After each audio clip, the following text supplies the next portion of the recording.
मुख्यमंत्री पुष्कर सिंह धामी ने रविवार को आचार्य शिविर सेक्टर 9 गंगेश्वर मार्ग प्रयागराज उत्तर प्रदेश में आयोजित समानता के साथ समरसता कार्यक्रम में प्रतिभाग किया। इस अवसर पर सभी संतों ने उत्तराखंड राज्य में सर्वप्रथम समान नागरिक संहिता लागू करने पर मुख्यमंत्री का अभिनंदन किया। संतों द्वारा पुष्पमाला के साथ मुख्यमंत्री को सम्मानित भी किया। इस अवसर पर मुख्यमंत्री ने सभी संतों को धन्यवाद अर्पित करते हुए कहा कि त्रिवेणी की पवित्र भूमि और महाकुंभ के शुभ अवसर पर पूज्य संतों का आशीर्वाद मिलना सौभाग्य की बात है। उन्होंने कहा कि प्रधानमंत्री नरेंद्र मोदी की विकसित भारत की कल्पना में पूज्य संतों का आशीर्वाद सबसे जरूरी है। उन्होंने कहा समान नागरिक संहिता लागू करना विकसित भारत की कल्पना में पूज्य संतों का आशीर्वाद सबसे जरूरी है।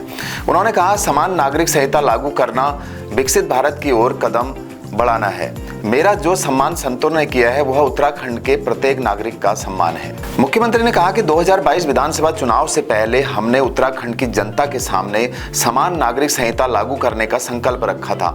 उन्होंने यह भी कहा कि जनता ने हमें अपना आशीर्वाद दिया। सरकार बनने के बाद सबसे पहले मंत्रिमंडल की बैठक में समान नागरिक संहिता के लिए कमेटी का गठन किया गया, जिसके बाद प्रधानमंत्री नरेंद्र मोदी के नेतृत्व में उत्तराखंड की राज्य सरकार ने देश की आजादी के बाद सबसे पहले उत्तराखंड में समान नागरिक संहिता लागू किया। मुख्यमंत्री ने कहा कि देवभूमि में किसी भी धर्म जाति के रहने वाले लोगों के लिए अब समान कानून है। प्रधानमंत्री के आशीर्वाद के कारण ही हम उत्तराखंड में यूसीसी लागू कर पाए हैं।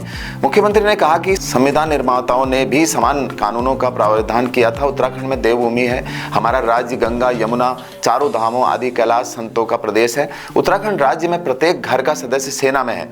देश के हर स्थान में देवभूमि का युवा मां भारती की सेवा कर रहा है। मुख्यमंत्री ने कहा कि महाकुंभ हमारी सनातन संस्कृति की विशालता का एक प्रतीक सूत्र है। महाकुंभ के अवसर पर सभी महान संतों का आशीर्वाद मिलना उनके जीवन की सबसे बड़ी उपलब्धि है। हमारी सनातन संस्कृति सदैव समरसता और समानता की संभावक रही है। सनातन संस्कृति हम सबको समानता का अधिकार देना सिखाती है। सनातन संस्कृति की प्रेरणा से राज्य सरकार समान नागरिक संहिता लागू करने का साहसिक निर्णय लिया है।